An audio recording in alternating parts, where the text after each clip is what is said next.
लाशों से भरे एक खूनी बैटलफील्ड के बीच एक अकेला वॉरियर अपनी तलवार का सहारा लेकर खड़ा था। उसने चारों तरफ नजर दौड़ाई। हर जगह सिर्फ तबाही थी। उसके सारे साथी मर चुके थे। अब वह अकेला बचा था। तभी खामोशी को चीरती हुई एक आवाज सुनाई दी। वॉरियर ने चिढ़कर पीछे मुड़कर देखा और सामने वही शख्स खड़ा था जिससे वह सबसे ज्यादा नफरत करता था। आयुधि, एक विशाल जायंट और उसका सबसे बड़ा दुश्मन। सिर्फ 20 दिन पहले आयुधि और उसके 2 साथी जायंट्स एम्पायर पर टूट पड़े थे। किसी को भी उनके हमले की वजह समझ नहीं आई, लेकिन उन्होंने पूरे एम्पायर को तबाही में बदल दिया। वॉरियर ने आंखें सिकोड़ते हुए पूछा, आधा एम्पायर बर्बाद करने के बाद भी तुम अब तक जिंदा कैसे हो? आयुधि हल्का सा हंसा। उसकी चिंता मत करो, वैसे भी तुम कुछ ही देर में मरने वाले हो। वॉरियर के होठों पर हल्की सी मुस्कान आ गई। इतना ओवर कॉन्फिडेंट मत बनो। तुम्हारे बाकी दोनों साथी मर चुके हैं। एक को रेड ड्रैगन ने जिंदा जलाकर राख बना दिया, और दूसरे को लॉरहॉर्न नाम के आदमी ने हमेशा के लिए सील कर दिया। लेकिन आयुधि की मुस्कान जरा भी कम नहीं हुई। इस बात पर इतना गर्व मत करो। हाँ, हम गिरे जरूर, लेकिन जिन लोगों ने हमें हराया था उन्हें भी हम अपने साथ ले डूबे। अब इस दुनिया में कोई भी इतना ताकतवर नहीं बचा ये जो हमारा सामना कर सके। वॉरियर बिना डरे एक कदम आगे बढ़ा। मैं अभी भी जिंदा हूँ, आयुधि ने मजाक उड़ाते हुए कहा। खुद से झूठ मत बोलो। मैं महसूस कर सकता हूँ तुम्हारी ताकत हर पल कम हो रही है। बस थोड़ी देर की बात है। फिर उसने वॉरियर को ध्यान से देखा और धीरे से हंसा। काश तुमने अपनी असली पोटेंशियल पहले ही समझ ली होती। काश तुम और ज्यादा ट्रेनिंग करते तो शायद तुम हमारे लिए एक सच्चा खतरा बन सकते थे। वॉरियर ने हल्की सी थकी हुई हंसी निकाली। मुझे मेरे पछतावे याद दिलाने की जरूरत नहीं आयुधि। मुझे अच्छी तरह पता है मैंने अपनी जिंदगी बर्बाद कर दी। यह सुनकर आयुधि का चेहरा सख्त हो गया। तो कम से कम जो तुमने हासिल किया है उस पर गर्व तो करो। आज तक कोई भी इंसान इतनी दूर तक नहीं पहुंच सका, लेकिन अब उससे कोई फर्क नहीं पड़ता। बहुत जल्द स्टारलाइट के नीचे तुम्हारी पूरी दुनिया बिखर जाएगी। आयुधि अपनी बात पूरी भी नहीं कर पाया था कि अचानक शिंग! वॉरियर की तलवार बिजली की तरह चमकी और सीधा उसकी तरफ वार कर दिया। एक जोरदार थड़ के साथ आयुधि का कटा हुआ सिर जमीन पर जा गिरा। लड़ाई खत्म हो चुकी थी, लेकिन वॉरियर के पास आराम करने का वक्त नहीं था। अपने टूट चुके शरीर को घसीटते हुए वह आगे बढ़ने लगा। हर कदम उसके लिए दर्द से भरा हुआ था। चलते चलते उसके दिमाग में पुरानी यादें उभरने लगीं। उसके साथ ही वे सोल्जर्स जो हमेशा उसके साथ कंधे से कंधा मिलाकर लड़े थे। फिर उसकी नजर बैटलफील्ड पर बिखरी हुई उनकी लाशों पर पड़ी। उसने अपनी मुट्ठियां कस लीं। उसका दिल दुख से भर गया। आखिर क्यों? सिर्फ ऑनर के लिए अपनी जान क्यों दे दी? काश वे भागकर जिंदा रह जाते। वह सोचने लगा, आखिर सिर्फ मैं ही जायंट्स का सामना कैसे कर पाया जब एम्पायर के सबसे ताकतवर सोर्ड्समैन भी हार गए? अगर मुझे फ्रंट लाइन में न भेजा गया होता तो शायद ये सब लोग आज भी जिंदा होते। इन्हीं ख्यालों में डूबा हुआ था कि अचानक किसी ने उसका नाम पुकारा। उसकी सांसें एक पल के लिए रुक गईं। ये आवाज, नहीं, ये मुमकिन नहीं हो सकता। अपनी बची खुची ताकत जुटाकर वह उस आवाज की तरफ बढ़ा, और जब वह वहां पहुंचा तो एकदम से ठिठक गया। उसके सामने उसकी ग्रैंड कमांडर अदिशान अभी भी जिंदा थी।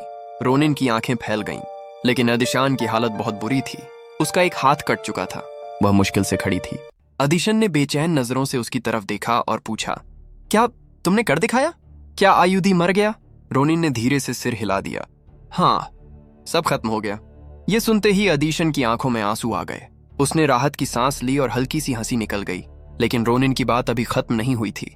वह धीरे से बोला, मुझे तुमसे एक एहसान चाहिए। अदिशन ने अपने आंसू पोंछे और पूछा, क्या? रोनिन ने बैटलफील्ड की तरफ देखते हुए कहा, हमारे सोल्जर्स की बॉडीज का ध्यान रखना। अदिशान हैरान रह गई। क्यों? तुम खुद भी तो ये कर सकते हो। एम्पायर में आमतौर पर शहीद सोल्जर्स की बॉडीज वहीं छोड़ दी जाती थीं या फिर उन्हें जला दिया जाता था। रोनिन जोर से खांसा। उसके मुंह से खून निकलकर जमीन पर गिर गया। फिर भी वह मुस्कुराया। ज्यादा देर तक नहीं, मेरे पास अब बहुत कम वक्त बचा है। अदिशान का चेहरा उदास हो गया। कुछ पल चुप रहने के बाद उसने धीरे से पूछा, अगर तुम बच गए तो सबसे पहले क्या करोगे? रोनिन कुछ देर सोचता रहा, फिर हल्की सी मुस्कान के साथ बोला, मैं एकेडमी जाऊंगा। अदिशान की आंखें हैरानी से फैल गईं। एकेडमी? अब क्यों?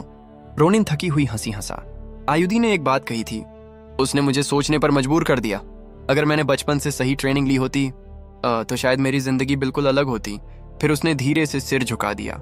लेकिन यह असली वजह नहीं है। उसके चेहरे पर एक नरम सी मुस्कान आ गई। मेरी छोटी बहन, वह हमेशा चाहती थी कि मैं एकेडमी में पढ़ने जाऊं। मेरा सपना नहीं था, वो मेरी बहन का सपना था मेरे लिए। रोनिन की आवाज धीरे धीरे कमजोर पड़ने लगी। मैं कभी एकेडमी नहीं जा पाया, लेकिन अब कम से कम मैं अपनी बहन और बाकी फैमिली से दोबारा मिल पाऊंगा। अदिशन ने अपने दांत भींच ली। उसकी आंखों में आंसू भर आए, लेकिन उसने खुद को संभाल लिया। ऐसी बातें मत करो, बारिश बस थोड़ी देर में रुक जाएगी और उसके बाद सर्च पार्टी हमें ढूंढने आ जाएगी। रोनिन हल्का सा हंसा। कितनी बेवकूफी की बात है, ये बारिश इतनी जल्दी रुकने वाली नहीं है। जैसे दुनिया ने उसकी बात सुन ली हो। अचानक तेज बारिश एक ही पल में रुक गई। रोनिन और अदिशन दोनों हैरानी से आसमान की तरफ देखते रह गए, लेकिन उनकी हैरानी ज्यादा देर तक नहीं टिकी। रंबल! पूरी जमीन जोर जोर से कांपने लगी। रोनिन ने तुरंत अपनी तलवार और मजबूती से पकड़ ली। उसने आवाज की तरफ देखा और उसकी सांसें थम गईं। आसमान में एक डरावना और अजीब सा मॉन्स्टर मंडरा रहा था। उसका शरीर जायंट्स जितना ही विशाल था, लेकिन उसके 8 बड़े बड़े पंख, 8 विंग्स थे, और उसकी बॉडी का रूप इतना विकृत था कि देखकर ही रोंगटे खड़े हो जाएं। लेकिन असली खौफ अभी बाकी था। उस क्रीचर के पीछे 100 से भी ज्यादा वैसे ही मॉन्स्टर्स पूरे आसमान में छाए हुए थे। अदिशन का पूरा शरीर सुन्न पड़ गया। उसने सोचा था कि 3 जायंट्स की मौत के साथ ही ये जंग खत्म हो जाएगी, लेकिन ये तो किसी और ही तबाही की शुरुआत थी। उसकी बची खुची उम्मीद भी टूटने लगी। तभी रोनिन की तेज आवाज उसके कानों में गूंजी। आदिशान, अपनी टेलीकिनेसिस से मुझे ऊपर उछालो, मैं इनसे लड़ूंगा। अदिशन ने उसकी तरफ देखा। वह पूरी तरह से हैरान थी। तुम मजाक कर रहे हो? तुमसे ठीक से खड़ा भी नहीं जा रहा, और तुम इतने सारे मॉन्स्टर्स से लड़ना चाहते हो? रोनिन ने अपने होंठों से बहते खून को हाथ से साफ किया। फिर उसने अपनी तलवार उठा ली। उसकी आंखों में अब भी वही अटल इरादा जल रहा था। जब तक मेरी सांस चल रही है, मैं हार नहीं मानूंगा। अदिशान बस उसे देखती रह गई। मौत के इतने करीब होने के बाद भी रोनिन ने हार मानने से इनकार कर दिया था। रोनिन की तरफ देखते हुए अदिशन की हिचकिचाहट धीरे धीरे खत्म हो गई। अगर कोई इन मॉन्स्टर्स का सामना कर सकता था, तो वह सिर्फ रोनिन ही था। उसकी आंखों में फिर से उम्मीद की चमक लौट आई। वह धीरे धीरे उसके पास आई। बिना कुछ कहे उसने एक छोटा सा चमकता हुआ नीला ऑर्ब रोनिन के मुंह में रख दिया। रोनिन ने भौहें सिकोड़ लीं। उसने महसूस किया कि उसकी जुबान पर कोई छोटी सी चीज रखी हुई है। ये तुमने मेरे मुंह में क्या रखा? अदिशन उसके बिल्कुल करीब आई। उसकी गर्म सांसें रोनिन के कानों से टकरा रही थीं। उसने धीरे से कुछ ऐसा कहा जो सिर्फ रोनिन ही सुन सकता था। फिर वह पीछे हटी और उसकी आंखों में देखते हुए बोली, अगर हम दोबारा मिले तो मुझसे एक वादा करना, मुझसे कहना कि मैं टेलर बन जाऊं। रोनिन हैरानी से उसकी तरफ देखने लगा। टेलर? अदिशन हल्की सी कड़वी मुस्कान के साथ बोली, मैंने जिंदगी में बहुत कुछ किया है, लेकिन सिलाई करने जितनी खुशी मुझे कभी किसी चीज से नहीं मिली। रोनिन कुछ बोल पाता, उससे पहले ही पूरा आसमान अंधेरा हो गया। वह 8 पंखों वाला मॉन्स्टर अपना हाथ उठाता है। उसकी हथेली से एक अजीब और अनजान एनर्जी चमकने लगती है। अगले ही पल एक आंखों को चौंधिया देने वाली रोशनी उन दोनों की तरफ दौड़ पड़ती है और सब कुछ अंधेरा हो जाता है। जब रोनिन ने दोबारा आंखें खोलीं, तो वह जोर जोर से सांस लेते हुए एक झटके से उठ बैठा। आरिशान, चारों तरफ सन्नाटा था। उसने घबराकर इधर उधर देखा। बैटलफील्ड, मॉन्स्टर्स, लाशें और बर्बाद हुई दुनिया, सब कुछ गायब था। उनकी जगह उसके सामने पुराने घर, कच्ची सड़कें और पेड़ों से टकराती हल्की ठंडी हवा चल रही थी। रोनिन की आंखें फैल गईं। ये तो मेरा बचपन का गांव है। उसके हाथ कांपने लगे। वह उन्हें हैरानी से देखने लगा। सिर्फ जगह ही नहीं बदली थी, उसका शरीर भी बदल चुका था। अब वह पहले से ज्यादा जवान और मजबूत था। रोनिन समझ गया, वह सच में पास्ट में लौट आया था। उसने गहरी सांस ली और जमीन पर बैठ गया।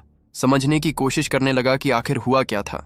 तभी उसके दिमाग में अदिशन की बातें बिजली की तरह चमक उठीं। वह नीला ऑर्ब, अदिशन ने बताया था कि वह एक आर्टिफैक्ट है जो अपने इस्तेमाल करने वाले को टाइम में पीछे भेज सकता है। इसी आर्टिफैक्ट की वजह से एक समय की आमसी टेलर आज एम्पायर की ग्रैंड कमांडर बनी थी। उस ऑर्ब के पास हिस्ट्री को दोबारा लिखने के सिर्फ 4 मौके थे। अदिशन उनमें से 3 मौके पहले ही इस्तेमाल कर चुकी थी और आखिरी मौका उसने रोनिन को दे दिया था। उसकी आखिरी बात रोनिन के कानों में गूंज उठी, सिर्फ तुम्हारे पास जायंट से लड़ने की ताकत है। अगर किसी के पास उन्हें रोकने का एक भी मौका है, तब तो वह सिर्फ तुम हो। इस बार पास्ट में जाकर और भी ज्यादा पावरफुल बनना, तुम्हें फाइलॉन एकेडमी जरूर जाना होगा। वही जगह है जहां फ्यूचर के हीरोज तैयार होते हैं। और फिर अदिशान की आखिरी गुजारिश उसके कानों में गूंज उठी, मुझसे एक वादा करो, अगर हम दोबारा मिले तो मुझसे कहना कि मैं टेलर बन जाऊं। रोनिन ने अपनी मुट्ठियां जोर से भींच लीं। उसके कानों में अब भी अदिशान की आवाज गूंज रही थी।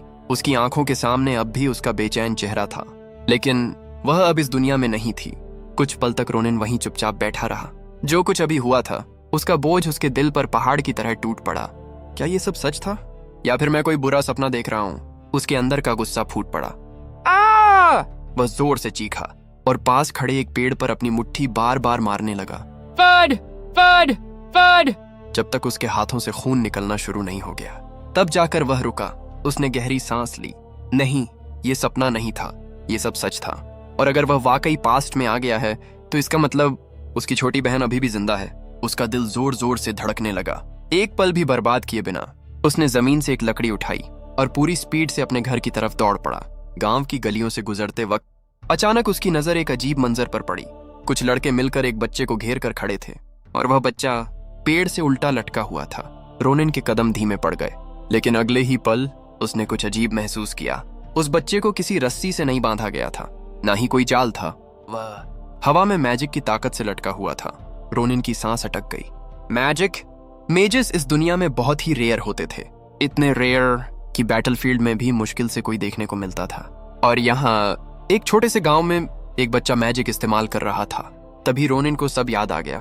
उसकी आंखें फैल गईं। ये तो फ्यूचर के सबसे पावरफुल मैजिशियंस में से एक है, और इस वक्त सब कुछ शुरू होने से पहले वह उसके सामने खड़ा था। मैजिक इस्तेमाल करने वाला बुली कुछ पल के लिए हिचकिचा गया। उसके चेहरे पर गिल्ट साफ नजर आ रहा था, लेकिन उसने फिर भी उस बच्चे को नीचे नहीं उतारा।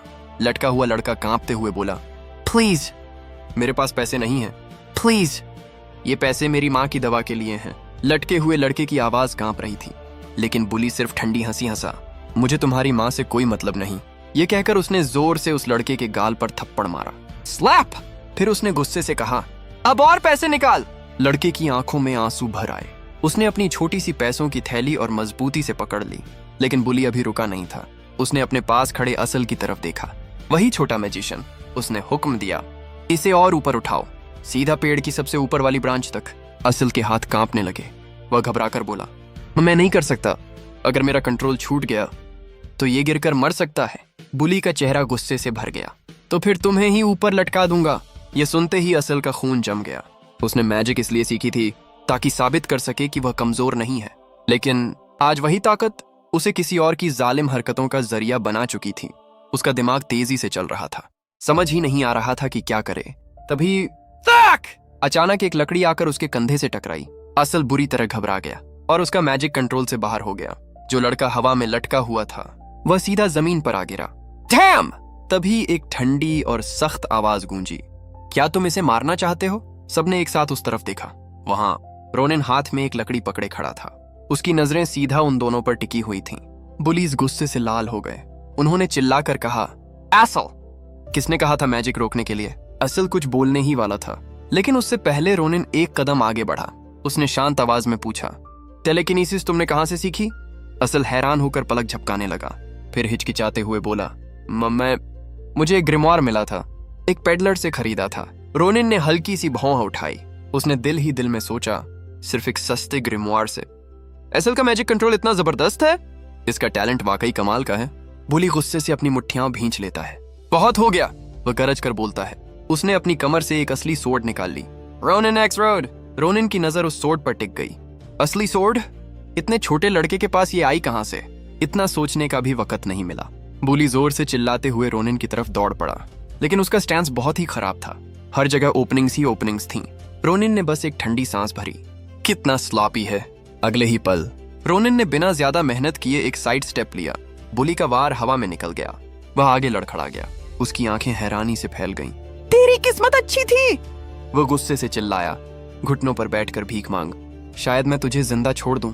फिर उसके चेहरे पर गंदी सी मुस्कान आ गई। और शायद तेरी बहन का भी ख्याल रख लूं। एक पल के लिए रोनिन की सांसें थम गईं। उसकी आंखें बर्फ की तरह ठंडी हो गईं। अभी तुमने क्या कहा? बुली और ज्यादा मुस्कुराया। उसे लगा वह रोनिन को भड़का चुका है। हाँ, सही सुना तूने। तेरी बहन, उसके बारे में मैं हमेशा से। क्रैक! अचानक एक तेज चीख पूरे गांव में गूंज उठी। आ! बुली पीछे लड़खड़ा गया। उसने अपने सिर के पास हाथ रखा। उंगलियों के बीच से खून बह रहा था। उसका एक कान कट चुका था। रोनिन उसके सामने खड़ा था, हाथ में वही लकड़ी थी। उसने धीमी लेकिन खौफनाक आवाज में कहा, मेरी बहन का नाम दोबारा लेकर दिखा। हिम्मत है तो फिर से बोल। बाकी सारे बुलीज वहीं जम गए।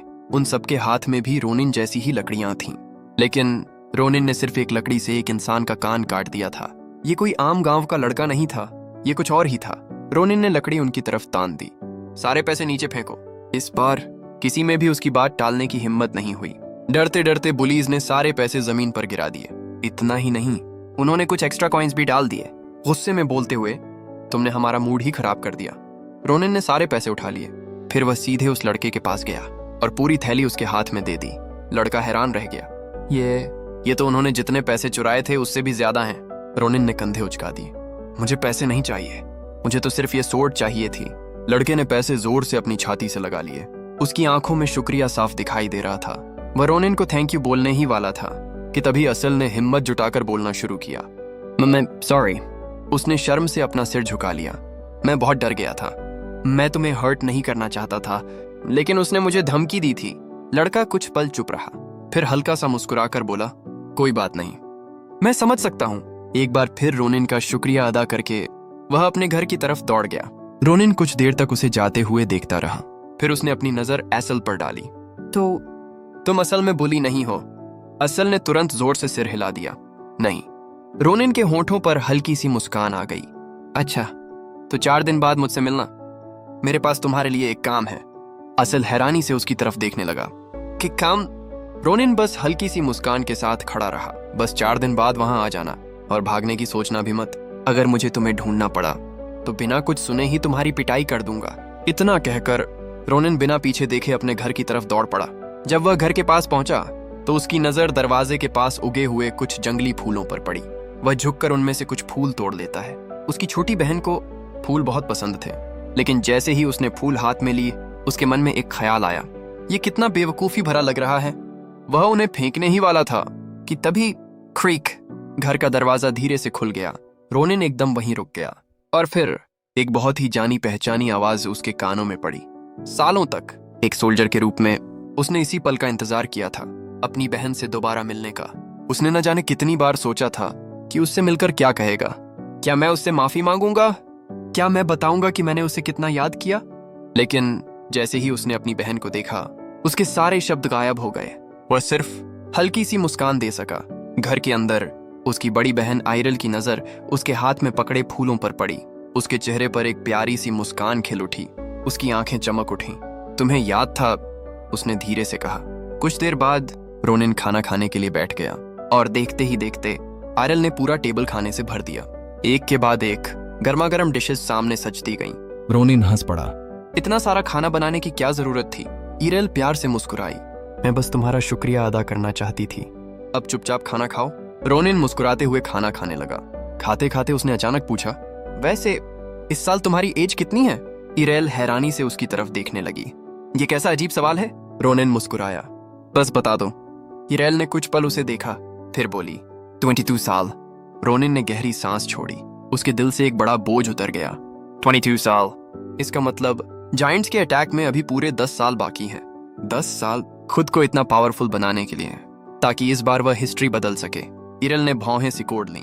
वह आगे बढ़ी और रोनिन के माथे पर अपना हाथ रख दिया। तुम ठीक तो हो? आज अचानक मेरी एज की इतनी चिंता क्यों हो रही है?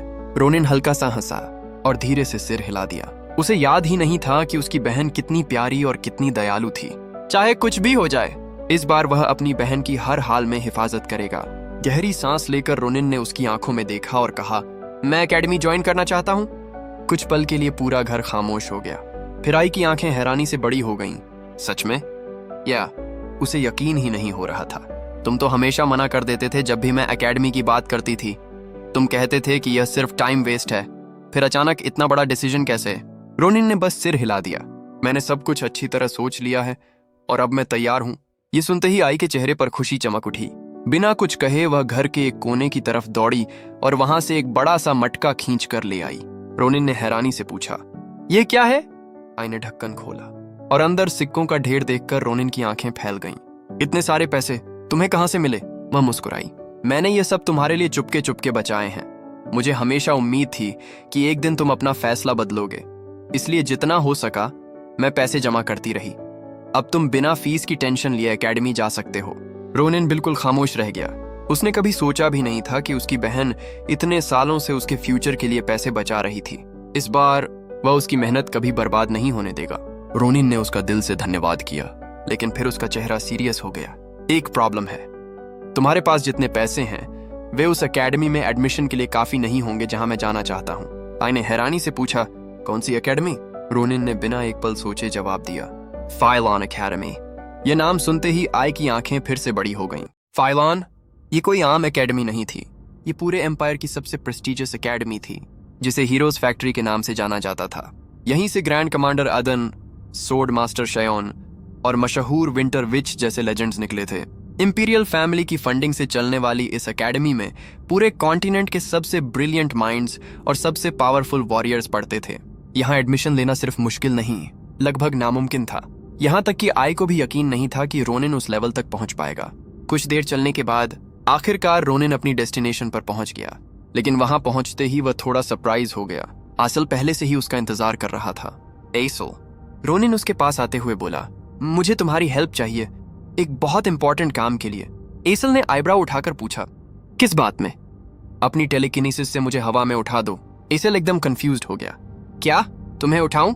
हाँ, लेकिन यह डेंजरस लग रहा है। मैं ऐसा क्यों करूं? रोनिन ने बिना वक्त गंवाए कहा। बस एक बार कर दो। एसल अब भी हेजिटेंट था, लेकिन आखिर उसने एक गहरी सांस ली और अपना हाथ आगे बढ़ा दिया। अगले ही पल रोनिन धीरे धीरे जमीन से ऊपर उठने लगा। एसल की टेलीकिनेसिस उसे और भी ऊपर ले जा रही थी, इतना ऊपर कि वह जमीन से काफी दूर पहुंच गया। रोनिन की आंखें हैरानी से खुल गईं। तो यही है इसकी असली पावर। यह आईयूडी की टेरिफाइंग मैजिक जितनी पावरफुल तो नहीं थी, लेकिन रोनिन अच्छी तरह जानता था कि टेलीकिनेसिस कितनी डेंजरस एबिलिटी है। पिछली जिंदगी में इसी पावर की वजह से वह आईयूडी के सामने इतनी देर तक टिक पाया था, और क्योंकि यह एबिलिटी बहुत ही रेयर थी, रोनिन को यकीन था कि आने वाली लड़ाई में, खासकर जायंट्स के खिलाफ, एसल एक बहुत ही इंपॉर्टेंट रोल निभाने वाला है। लेकिन धीरे धीरे एसल का कंट्रोल कमजोर पड़ने लगा। रोनिन, मैं तुम्हें ज्यादा देर तक होल्ड नहीं कर सकता, रोनिन ने ऊपर से जवाब दिया। बस एक सेकंड और। उसने अपनी सोर्ड को शीथ से बाहर निकाला और उसे मजबूती से पकड़ लिया। फिर एक तेज मूवमेंट के साथ उसने सोर्ड को हवा में घुमा दिया। अगले ही पल वह नीचे गिर गया। असल का दिल लगभग रुक गया। उसने अपनी मैजिक छोड़ी ही नहीं थी। फिर भी रोनिन गिर गया था। जैसे ही रोनिन जमीन पर उतरा, असल दौड़ते हुए उसके पास आया। उसके चेहरे पर डिसबिलीफ साफ दिखाई दे रहा था। तुमने मेरी मैजिक को काट दिया? रोनिन हल्का सा स्मर्क किया और अपनी नकल से उसके सिर पर हल्की सी चोट मारी। बेवकूफों वाले सवाल मत पूछो। जब वह सोल्जर था तब भी वह कभी पूरी तरह समझ नहीं पाया था कि उसकी एबिलिटीज कैसे काम करती हैं, लेकिन इस बार उसका इरादा था कि वह सब कुछ समझेगा। अपनी सोर्ड को वापस शीथ में रखते हुए रोनिन ने अपना बैग एसल की तरफ फेंका। चलो, उसने आगे बढ़ते हुए कहा, तुम ये देखना मिस नहीं करना चाहोगे। क्या देखना? एसल ने पूछा। वह अभी भी जो हुआ था उसे शॉक में था। रोनिन मुस्कुराया। मेरी बायोग्राफी का पहला पेज, या फिर जैसे हिस्ट्री इसे याद रखेगी, एम्पायर की हिस्ट्री के सबसे बड़े मोमेंट्स में से एक। असल उसे घूरने लगा। तुम किस बारे में बात कर रहे हो?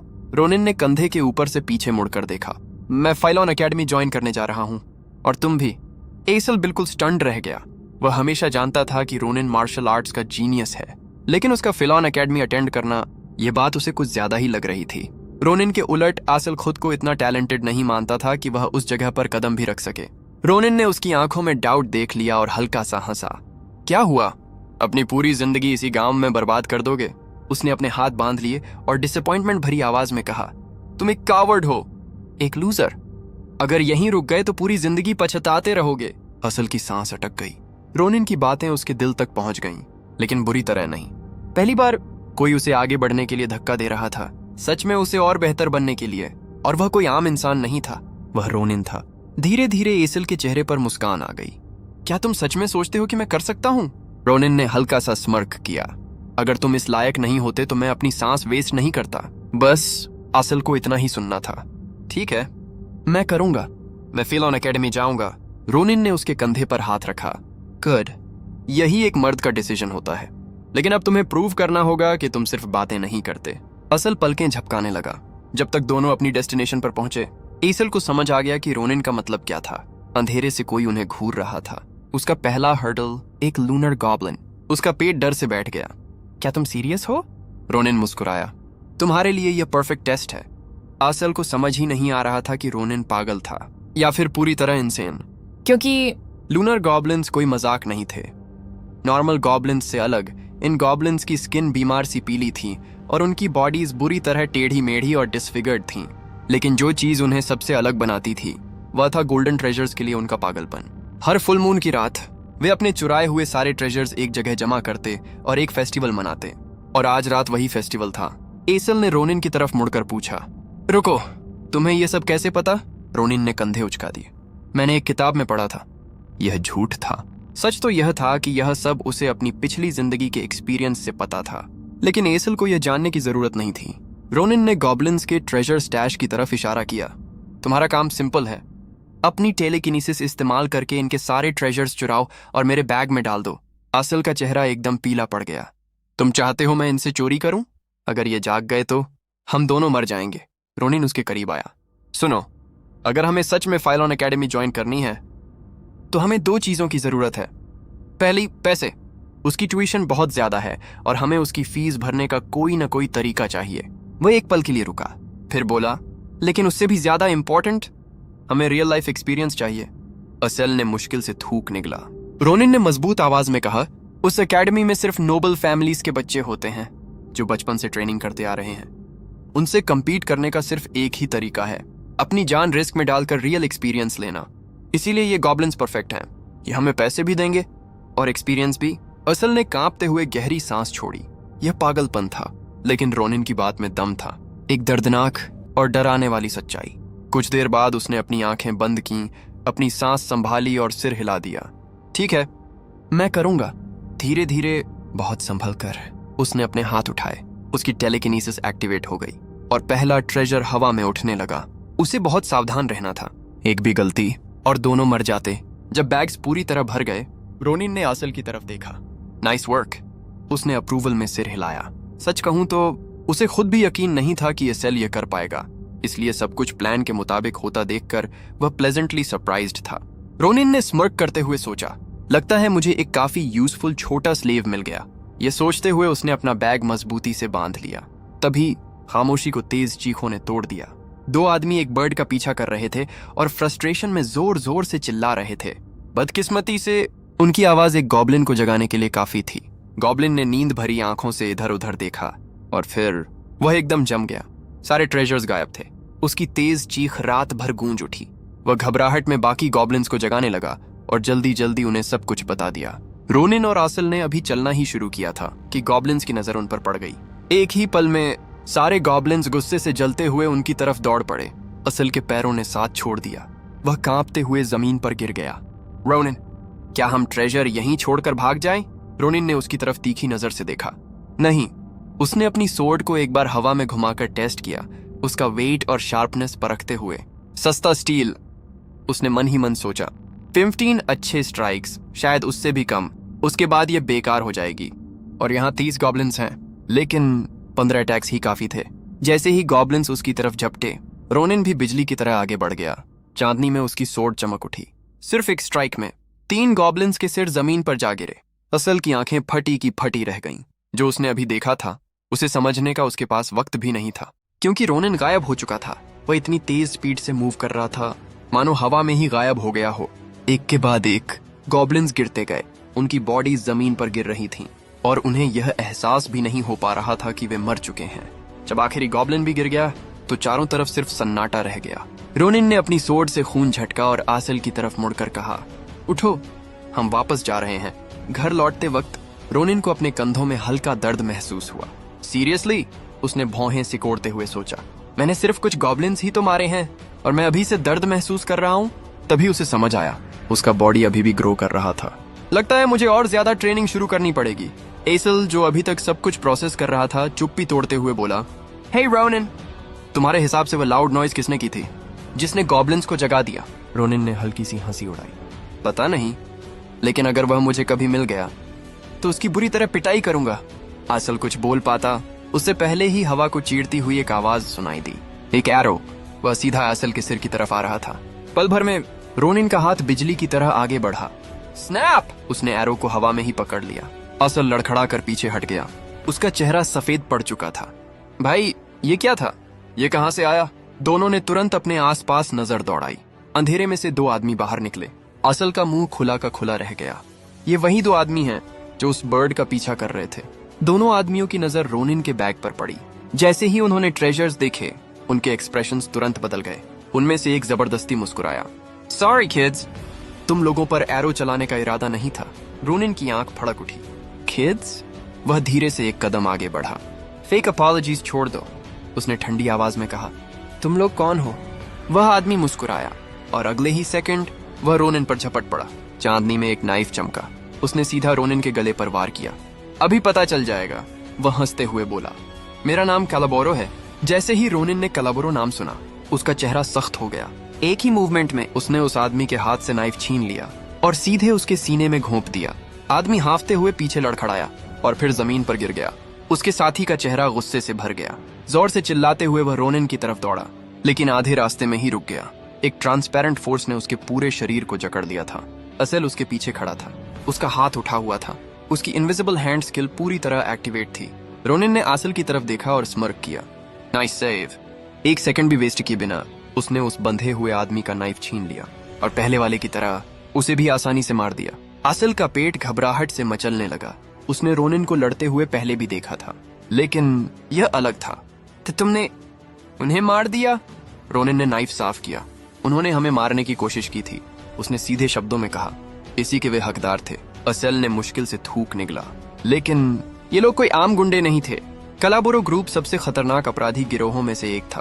Poachers, kidnappers, human traffickers. ये लोग बिना एक पल सोचे दूसरों की जिंदगी बर्बाद कर देते थे। असेल की नजर लाशों पर पड़ी। रोनिन ने धीरे से कहा, ये सिर्फ हमारे ट्रेजर के पीछे नहीं थे, ये हमारे ऑर्गन्स निकालने वाले थे। यह सुनते ही असेल की रीढ़ में सिहरन दौड़ गई। जैसे ही रोनिन लाशों को हटाने लगा, तभी कुछ हिला। उन आदमियों का एक बैग अपने आप हिलने लगा। रोनिन और असेल ने एक दूसरे की तरफ देखा, फिर दोनों ने सावधानी से बैग खोला। जैसे ही बैग खुला, एक बर्ड तेजी से बाहर उड़ गया। रोनिन की आंखें फैल गईं। उसके फेदर्स चमकदार नीले रंग के थे, लेकिन जिस चीज ने उसका सबसे ज्यादा ध्यान खींचा वह थी उसकी टांग पर बंधी हुई चेन, एक रिस्ट्रिक्शन डिवाइस जो माना के फ्लो को रोककर उसकी मूवमेंट को सीमित कर देता था। ये चेन, रोनिन धीरे से बोला, इसका इस्तेमाल मिस्टिकल बीस्ट्स को पकड़ने के लिए किया जाता है। कैलाबोरो जैसे ग्रुप के पास इतनी रेयर चीज कैसे हो सकती है? जब उसने बर्ड को और ध्यान से देखा तो उसकी नजर एक और चीज पर पड़ी। बर्ड की पीठ पर हल्की सी चमक थी। उसकी बैक पर एक मैजिक सर्कल बना हुआ था। रोनिन कुछ समझ पाता उससे पहले ही हवा में एक आवाज गूंजी, आसेल। असेल चौंक गया। क्या उस बर्ड ने अभी बात की? रोनिन की आंखें सिकुड़ गईं। नहीं, कोई उसके जरिए बात कर रहा है। तभी रोनिन को सब समझ आ गया। यह कम्युनिकेशन मैजिक थी और यह उसी पल एक्टिवेट हुई थी जब बर्ड आजाद हुआ। इसका मतलब दूसरी तरफ वाला इंसान काफी देर से संपर्क करने की कोशिश कर रहा था, लेकिन बैक सिग्नल को ब्लॉक कर रहा था। फिर वही आवाज दोबारा सुनाई दी, फाइनली, मैं घंटों से तुमसे संपर्क करने की कोशिश कर रहा था। उस आदमी ने अपना परिचय दिया। मेरा नाम वॉन है। मैं मिस्टिकल बीस्ट्स पर रिसर्च करने वाला एक प्रोफेसर हूँ। इस बर्ड का नाम मार्स है। वॉन ने आगे कहा, मैं इसका गार्डियन हूँ। मेरा इससे संपर्क टूट गया था और मैं इसकी डिसअपीयरेंस की रिपोर्ट अथॉरिटीज को देने ही वाला था। आखिर हुआ क्या था? रोनिन हल्का सा मुस्कुराया। हम बस कुछ राइचियस पासर्स बाय हैं। हमने मार्स को पोचर्स के एक ग्रुप से बचाया है। वॉन एकदम हैरान रह गया। पोचर्स? तुम कहना चाहते हो कि किसी ने मार्स को किडनैप कर लिया था? हाँ, रोनिन ने शांत स्वर में जवाब दिया। वे लोग सच में बहुत बड़े स्कम थे। वॉन ने राहत की सांस ली। थैंक यू, मैं तुम दोनों का एहसानमंद हूँ। बताओ, मैं तुम्हारा एहसान कैसे चुका सकता हूँ? असेल ने हाथ हिलाकर कहा, इसकी कोई जरूरत नहीं। लेकिन मार्स काफी थक गया लगता है। इस हालत में वह वापस तुम्हारे पास कैसे जाएगा? रोनिन ने वॉन की तरफ देखकर पूछा, अगर मैं इसकी चेन तोड़ दूं तो क्या ये फिर से उड़ पाएगा? वॉन ने एक पल सोचकर जवाब दिया, अगर तुम इसे एक ही क्लीन स्ट्राइक में तोड़ दो तो हाँ। रोनिन ने सिर हिलाया। बिना एक पल गंवाए उसने अपनी सोर्ड म्यान से बाहर निकाली और एक ही तेज वार में चेन को 2 टुकड़ों में काट दिया। मेटल टूटकर तुरंत जमीन पर गिर गया। रोनिन ने मार्स की तरफ देखा। घर जाओ। मार्स ने अपने पंख फड़फड़ाए, मानो अपनी नई आजादी को परख रहा हो। लेकिन उड़कर जाने के बजाय वह रोनिन के पास आया और अपना मुलायम पंखों वाला पिछला हिस्सा सीधे उसके चेहरे पर रख दिया। रोनिन बिल्कुल जड़ हो गया। शायद वह तुम्हारा एहसानमंद है। वैसे भी उसके फेदर्स में से एक निकाल लो। रोनिन ने भौहें सिकोड़ ली। किस लिए? वॉन ने समझाया, मार्स जैसे ड्रीम बर्ड अपने फेदर को कंपस की तरह इस्तेमाल कर सकते हैं, जो उनकी ओरिजिनल बॉडी तक पहुंचने का रास्ता दिखाता है। अगर कभी तुम्हें उससे दोबारा मिलना हो तो यह फेदर तुम्हें उसके पास ले जाएगा। रोनिन ने गहरी सांस ली, फिर हाथ बढ़ाकर मार्स का एक नीला फेदर निकाल लिया। गुड, वॉन बोला, जब तुम मेरी इंस्टीट्यूशन में आओगे मैं तुम्हारा पूरा एहसान चुका दूंगा। तब तक अपना ख्याल रखना। इतना कहकर मार्स ने आखिरी बार चहचहाया और आसमान की ओर उड़ गया। रोनिन उसे दूर जाते हुए देख ही रहा था कि उसकी नजर अपने हाथ में पड़ी एक छोटी सी अजीब चीज पर गई। कुछ दिन बाद रोनिन अपने हाथ लगे ट्रेजर्स बेचने के लिए कैरिबल मर्चेंट्री पहुंचा। मर्चेंट डुआन कैरिबल ने मुस्कुराते हुए उसका स्वागत किया। जैसे ही उसकी नजर रोनिन के लाए हुए आइटम्स पर पड़ी, उसकी आंखें चमक उठीं। वाह, तुम्हारे पास तो काफी शानदार कलेक्शन है। रोनिन ने राहत की सांस ली। बाकी मर्चेंट्स की तरह जो उसे स्कैम करने की कोशिश कर रहे थे, डुआन सीधा और ईमानदार आदमी था। वैसे, रोनिन ने अपने बैग में हाथ डालते हुए कहा, क्या आप मेरे लिए एक चीज की अप्रेजल कर सकते हैं? उसने एक अजीब सी दिखने वाली चीज बाहर निकाली और डुआन के हाथ में दे दी। डुआन ने भौहें सिकोड़ ली और उसे ध्यान से देखने लगा। ये क्या है? रोनिन ने गहरी सांस ली। मुझे पहले लगा था कि यह पूप है। मार्स, उस कमीने बर्ड ने यह मेरे पास छोड़ दिया था। मैं इतना गुस्सा हो गया कि मैंने इसे एक बड़े पत्थर पर दे मारा। डुआन ने ऊपर देखकर पूछा। और फिर? रोनिन ने धीरे से कहा। इसने उस पत्थर को तोड़ दिया। डुआन की आंखें फैल गईं। वह उस चीज को अपने हाथों में उलट पलट कर ध्यान से देखने लगा।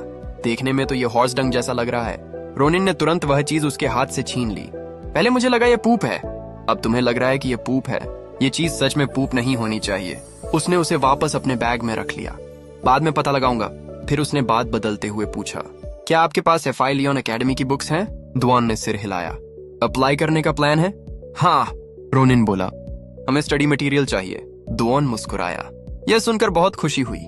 मेरी बेटी भी अप्लाई कर रही है। उसने मुड़कर आवाज लगाई, मरिया इधर आओ। कुछ ही पलों बाद एक लड़की उनके सामने आकर खड़ी हो गई। रोनिन की आंखें फैल गईं।